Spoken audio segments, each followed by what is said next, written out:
The current hot topic in South Africa is driven hunting, and this is my opinion.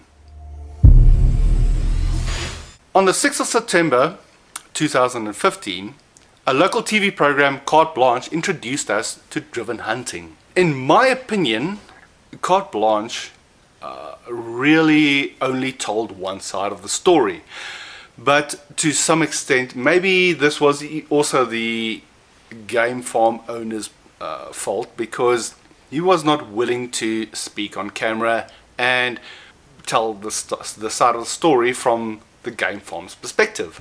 It's today Wednesday, and I have had a couple of days to ponder this whole thing and also see comments from other people, etc.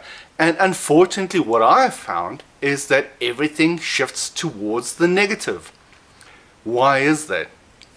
I feel that the media is driving the negative look or the negative issue on the driven hunting, and then the public is seeing driven hunting as a negative process.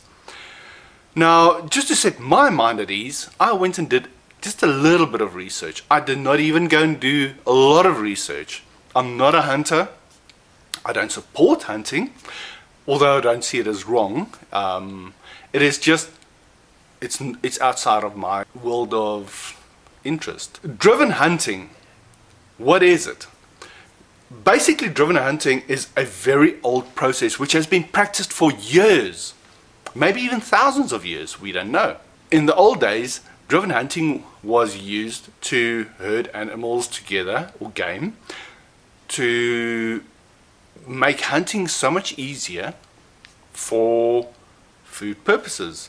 In today's scenario, driven hunting is described as a wild, crazy, barbaric process where animals are chased like by crazy people to chase animals or game down an alley, and make it easier for the hunters to just pop off shots in all directions, hoping they get a kill. This is not how driven hunting works. Every story has two sides, and the media in South Africa have only been giving one side.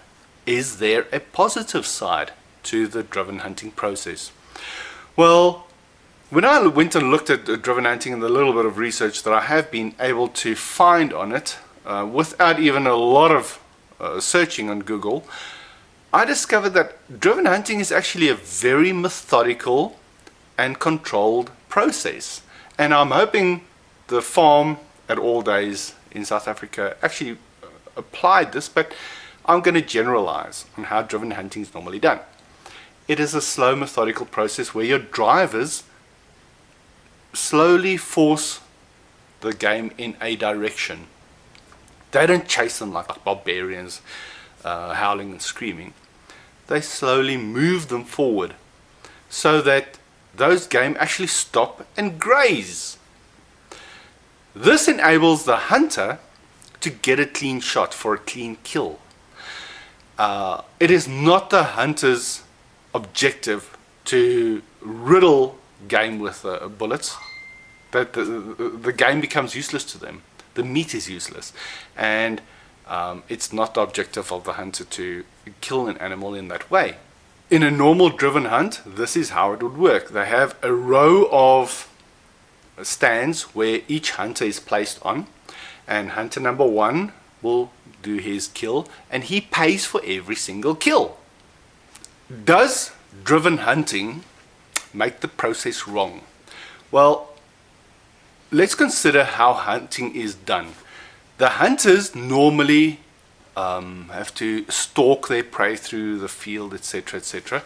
And in the open bush, it can be quite a process. It can take days sometimes. Now, if you have a number of hunters and you are in the commercial business of running a game farm, you want to make money, because that is the purpose of a game farm.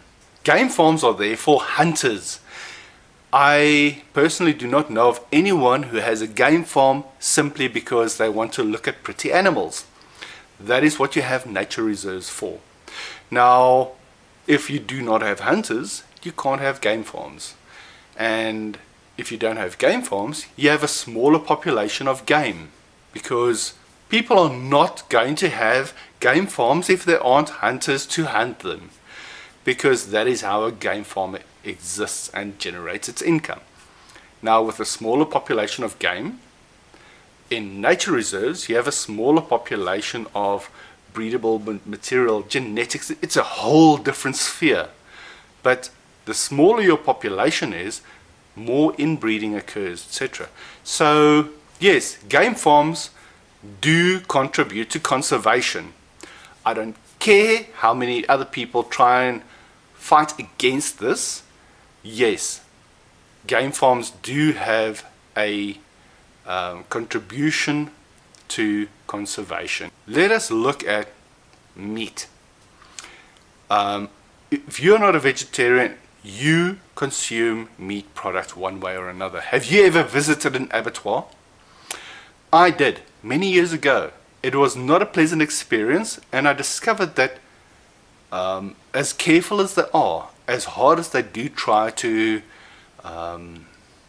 kill the animals humanely, it often does happen that a few do not get that first shot, or it goes wrong, and it's not a pretty process. I was actually put off meat for quite a while because of it.